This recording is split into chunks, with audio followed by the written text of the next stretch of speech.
নীলা, এই নীলা, তুমি এখনো রেডি হওনি? গ্রেটারের উপর আদাটা গ্রেট করতে করতে হাতের কনুই দিয়ে চোখটা সামান্য চেপে ধরে নাকের পানিটা মুছতে মুছতে আধ ভেজা চোখে নাকি গলায় বলল, কেন? শ্বশুরকে দেখে রান্নাঘর থেকে বের হয়ে গেল দুই ছেলের বউ।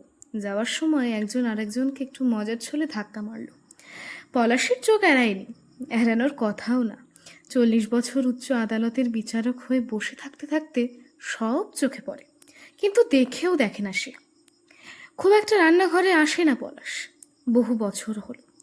রান্নাঘরটা এখন অনেক আধুনিক, সব ক্যাবিনেট, কিচেন, চিমনি, ইলেকট্রিক চুলা, ওভেন, ব্লেন্ডার, সব একেবারে পরিপূর্ণ। আগে প্রতিদিন প্রায় সিলিন্ডার চেক করতো, শেষ হওয়ার আগে যাতে আনতে পারে। কারণ নীলা বুঝতো না, শুক্রবারে কোন দিন খিচুড়ি খাওয়ার বায়না ধরলেন পলাশকে দিয়ে আলু পেঁয়াজ কাটাতো নীলা। আর মাসের প্রথম দিকে কখনো কখনো খাসির মাংস আনা হলে মোড়া নিয়েই পাশে বসে থাকা হতো। আর একটু ঝাল দাও, লেবু বেশি দিও না, একটু ঝোলা, একটু ভুনা। রান্না শেষ হওয়ার আগেই চুলা থেকে স্টিলের বাটিতে 3-4 পিস দিত। খেয়ে খেয়ে বলতো কেমন হলো, আর কিছু লাগবে কিনা। নীলার হাতে জাদু ছিল, নাকি পাশে বসায় নীলার ভালোবাসায় শিখতে হতো বুঝতে পারতাম না। এত মজা লাগতো সব। নীলা হাতটা ধুয়ে বলল, কি গো, তোমাকে না বলেছি এইভাবে নীলা নীলা করো না? বউরা হাসে। বড় খোকার নাম ধরে ওর মা ডেকো, সবাই তো এমন ডাকে। সিঙ্কে ভেজানো মাছ মাংস দেখে পাশ ফিরে বলল, আমি তোমাকে আগে চিনি নাকি ওকে? তোমার থেকে তো ছেলে, তোমাকে তো আর কেউ নেই যে তোমার নামে ডাকবে। সবাই তো মা, কাকি, পিসি, মাসি, ঠাম্মি, দিদা এসবই ডাকে। চুল থেকে প্রায় খুলে যাওয়া লাল সবুজ চেক গামছাটা আবার একটু ঘুরিয়ে লাগিয়ে বলল, তা তো সময়ের সাথে সাথে মানতে হবে। তুমি রান্নাঘরে কি করছো? 4টে বাজে, তুমি এখন রান্নাঘরে কি করো? আর এখন স্নান করলে কেন? আবার মাছ মাংস কেন? তোমাকে না বললাম আজ আমরা বেরোবো? উমা, বাসায় আর ছোটো খোকার অফিসের কলিগ নাকি আসবে, তাই আর কি। আর ওরা কেউ তো ফ্রি নেই আজ। ওরা আবার কারা? আমি আর তুমি যাচ্ছি শুধু, চলো রেডি হও। কি যে বলো, বউরা একা সামলাতে পারবে? আর এখন কোথায় বা যাব? তুমি একা সব সামলাতে আর 3 বউ মিলে 4 জন খাওয়াতে পারবে না? আর না পারলেও সমস্যা নেই, এখন ওরা তো সব অনলাইন অর্ডার করে। আচ্ছা তুমি পারবে না বুঝেছি, আমি বলে দিচ্ছি। আরে না শোনো না, বলার আগেই বেরিয়ে গেল পলাশ। ড্রয়িং রুমে বড় বউ বাচ্চাকে কি যেন খাওয়াচ্ছে। মেজো খোকা ল্যাপটপ নিয়ে বসে আছে, ছোট খোকা ওর 5 মাসের বাচ্চা পেটের উপর বসিয়ে সোফায় শুয়ে টিভি দেখছে। ওর বউ শপিংয়ে গিয়েছে। বৌমা, তুমি কি রান্নাটা সামলাতে পারবে না? কেন পারবো না বাবা, আমিই তো করি, বলতে গিয়ে থেমে গেল। ছোট খোকা, তোর নাকি গেস্ট আসছে আজ? বড় বৌমা সব পারবে বলল। আর যদি না হয় তোরা সব অনলাইন অর্ডার করে দিস। আমি তোর মাকে নিয়ে বের হচ্ছি। মেজো ছেলে মাথা তুলে বলল, কোথায়? সেটা আমাদের ব্যাপার। এমনভাবে বলল আর কেউ প্রশ্ন করার সাহসই পেল না। অনেকটা জোর করেই রুমে নিয়ে গেল নীলাকে। রেডি হও। নীলা জানে এখন কিছু বলে লাভ নেই। ও আলমারি খুলে বড় মেয়ের দেওয়া সাদার মধ্যে হালকা কাজের শাড়িটা বের করলো। পলাশ আবার হুঙ্কার দিল, আমি এখনো বেঁচে আছি তো? কি অলক্ষণে কথা, কোনটা পরবো? পলাশ দেওয়ালে লাগানো ওদের আগের একটা ছবি দেখিয়ে বলল, এইটা, ঘিয়ে রঙের লাল বড় পাড়ের শাড়িটা। এইটা? কি যে বলো, এইটা তো বড় বৌমাকে দিয়েছি আগে। তাহলে হলুদটা পরো। নীলা ভালো করে দেখলো ওকে। আজ হয়েছেটা কি? অবশ্য এখন প্রায় এমন করে।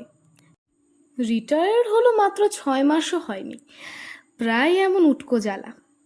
ভালো অবশ্য লাগে, কিন্তু বউদের মুখ টিপে হাসা বড্ড লজ্জা দেয়। বড় বউয়ের থেকে শাড়িটা এনে পরে নিল নীলা। পলাশ বরাবরের মতো নিচু হয়ে বসে কুচিটা ঠিক করে দেয়। প্রায় অনেক বছর পর দুজনেই একা বের হওয়া। গাড়ি থেকে নেমে অবাক হলো নীলা। পার্কে এসেছে ওরা। পলাশের এখনো শক্ত শরীর, কালো পাঞ্জাবি পরে চশমায় এখনো নীলার কেমন যেন লাগে ওকে দেখলে। নীলার চোখের অবাক হওয়া দেখে ওর হাত ধরে পার্কে ঢুকে গেল। এই বয়সে প্রেম করবে নাকি? প্রেম করার বয়স তো করা হলো না, এখন তা পূরণ করি। সবাই আর চোখে তাকাচ্ছে। পলাশ নির্ভীক হেঁটে যাচ্ছে। কিছুক্ষণ পর নীলারও ভালো লাগছে। কত বছর একা দুজনের বের হওয়া হয় না, মনেও পড়ে না নিজেকে, যেন এখন সে কলেজ থেকে পালিয়ে আসা কিশোরী মনে হচ্ছে। তা মনে হতেই মনে পড়লো এই পার্কে আগেও এসেছে ওরা, তবে এখন অনেক চেঞ্জ, চেনাই যায় না কিছু। অনেকক্ষণ হেঁটে বসলো দুজন। আইসক্রিম খাবে? দূর, ঠান্ডা লাগবে, মানুষ কি বলবে, বুড়ো বয়সে আইসক্রিম? আইসক্রিমে কোথায় লেখা আছে যে বুড়ো বয়সে খাওয়া যায় না? পলাশ আইসক্রিমটা নিল। নীলা খাচ্ছে, সে কিশোরী নীলার মতো, আর পলাশ সে ডুবন্ত প্রেমিকের মতো তাকিয়ে আছে। তুমি আইসক্রিম খুব পছন্দ করতে, আর খেতে না কেন? বড় খোকার ঠান্ডার ধাত ছিল তো, আমি খেলে ও চাইতো, তাই আর খাওয়া হতো না। যখন ঠিক হলো, আর কেউ বললই না খেতে। সবার জন্য করতে করতে আমরা নিজেদেরটা করতে ভুলে যাই। এরপর রেস্টুরেন্টে গেল ওরা। হঠাৎ কেক আসায় অবাক নীলা। আজ ওর জন্মদিন। কারোর মনে থাকে না অবশ্য, নিজেরও মনে থাকে না, না রাখারই চেষ্টা করে। ছেলে মেয়ে নাতি সবাই ঘরে, আমরা একা একা কেক কাটবো? বাচ্চারা যখন একটু বড় হলো, ওরা ওদের জন্মদিন বন্ধুদের সাথে পার্টি করে কাটাতো। এরপর প্রেমিকার সাথে একটা বিশেষ দিন। এখন বাচ্চা নিয়ে বাইরে যায়। আমরাই তো ওদের জন্ম দিয়েছি। আমাদের যদি ওরা খুশি হতে পারে, আমরা একটু নিজের খুশি নিজেদের মতো পারবো না কেন? বাচ্চা বড় হলে যেমন আমরা ছাড় দিই, ওদেরও উচিত আমাদের ছাড় দেওয়া। কেক কেটে পলাশ ফেসবুকে ছবিও আপলোড করলো। বাসায় গেল 11:30টায়। নীলার মনে কেন যেন ভয় কাজ করছে, যেন এখন মাকে জবাব দিতে হবে ওর। বাসায় ঢুকে অবস্থা থমথমে। টেবিলে তখনও আধ খাওয়া খাবার পড়ে আছে, সবাই তাকিয়ে আছে। পলাশ কেকটা ছোট বউয়ের হাতে দিল। নীলা রান্নাঘরের দিকে যেতে চাইলো, টেনে রুমে নিয়ে যায় পলাশ। যাওয়ার সময় বলল, কাল সকালে সবাই থেকো, জরুরি কথা আছে, পারলে বোনদেরও ফোন দিও। নীলা রুমে ঢুকে অবাক হলো। শাড়ি খুলতে খুলতে বলল, কি ব্যাপারে কথা বলবে? সম্পত্তি? না, তোমার রিটায়ারমেন্ট। এই বলে ওয়াশরুমে চলে গেল। পরের দিন সবাই আছে, নীলা পলাশের পাশে। পলাশ বলল, একটু চা পেলে ভালো হতো। নীলা উঠতে যাচ্ছিল, ওকে বসিয়ে দেওয়াতেই মেজ বউ উঠে গেল। মেয়েরাও এসেছে। বড় মেয়ে বলল, তোমরা নাকি কাল ঘুরতে গিয়েছো, বাসায় গেস্টে ফেলে, আবার ফেসবুকেও ছবি দিলে। তোমাদের জামাই কি লজ্জা দিল আমায়? ছোট মেয়ে বলল, আমি ননদে তো আমাকে ফোন দিয়ে বলল, আমি বাজি আনফলো করে রাখছি। কি একটা অবস্থা! বউরা মুখ টিপে হাসছে। পলাশ বলল, অভ্যেস করে নাও, না হলে আমার আইডি ব্লক দিয়ে দাও, কারণ এখন থেকে রোজ নতুন কিছু দেখবে ফেসবুকে। আমি আর তোমার মা ওয়ার্ল্ড ট্যুরে যাচ্ছি কাল। হ্যাঁ? সবার মুখে এক শব্দ। এতক্ষণ চুপ ছেলে, ছেলের বউ, এবার সবাই মুখ খুলল। এখন বাচ্চাদের পরীক্ষা, অফিসের চাপ, আমার বেবি তো এখনো ছোট, সামনে আমার মায়ের অপারেশন, কতদিন লাগবে, কখন ফিরবে? পলাশ চুপ করে শুনছে, হাত তুলে সবাইকে চুপ করিয়ে দিল। তোমাদের ছোটবেলায় বান্দরবান একটা টিলায় আমাদের একটা বাংলোতে বেড়াতে নিয়ে যেতাম, মনে আছে? হ্যাঁ, ফেরার পরে আমরা ওখানে থাকবো, আমি আর তোমার মা, সাথে শিউলিও যাবে। সবাই এইবার একসাথে চেঁচিয়ে উঠল, তোমরা যাবে? যাও, শিউলি কেন? আমি তোমার মায়ের রিটায়ার্ড হওয়ার ব্যবস্থা করছি, তাই যাবে। এতে তোমাদের আপত্তি থাকার কথা না। আমি বলছি না তোমরা কেউ খারাপ ব্যবহার করেছো, সম্মান করনি, আমরাও কখনো তোমাদের কোনো কিছু অপূরণ রাখিনি, কিন্তু আমরা তোমাদের জীবন তোমাদের হাতে ছেড়ে দিয়েছি, এবার আমাদের পালা। আমার মা পছন্দ করে, খুব শখ করে নীলাকে ঘরের বউ করে এনেছিল। আমরা 6 ভাই বোনের সংসারে মাকে আমরা অবসর দিতে পারি না। আমি তোমার মাকে আলাদা কিছু কখনো দিতে পারিনি, সবার জন্য আনতে হতো। ওর কখনো কোনো অভিযোগ ছিল না। কাজের সূত্রে এইখানে এলাম, একে একে তোমরা হওয়ার পর তোমার মা হওয়ার শুরু হয়েছে বটে, শেষ হয়নি। আজ অবধি চলে সে দায়িত্ব। আমি এখন রিটায়ার্ড হয়েছি। আমি বুঝতে পারছি একটা সময় পর শরীর আর মনে রিটায়ার্ড হওয়া কতটা জরুরি।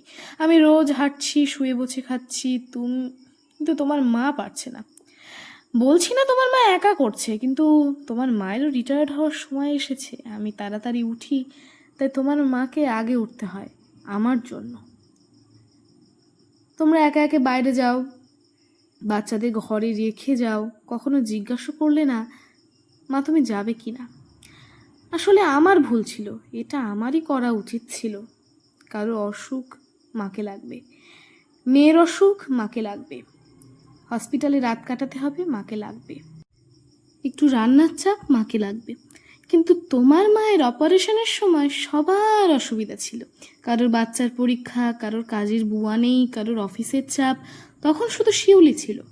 তোমরা সবাই এখন যথেষ্ট সচ্ছল আর সংসারী। যদি বলো কাজের উপর কারোর চাপ বেশি পড়ে যাচ্ছে, তাহলে মা না থাকলে তোমরা নিজের সংসার নিজেরা করে নাও, এটা খারাপ না।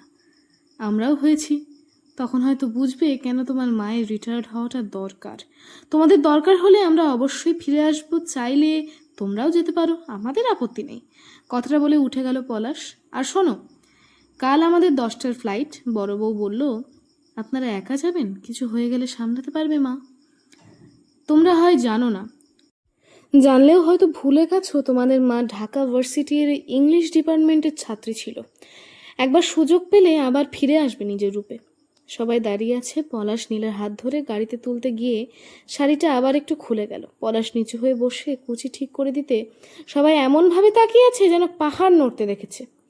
অনেকদিন পর সমুদ্রের নীল পানিতে পা ডুবিয়ে বসে নীলাকে এক বুক কৌতূহল নিয়ে অজানা রঙিন ভবিষ্যৎ নিয়ে বসে থাকা এক তরুণী লাগছে।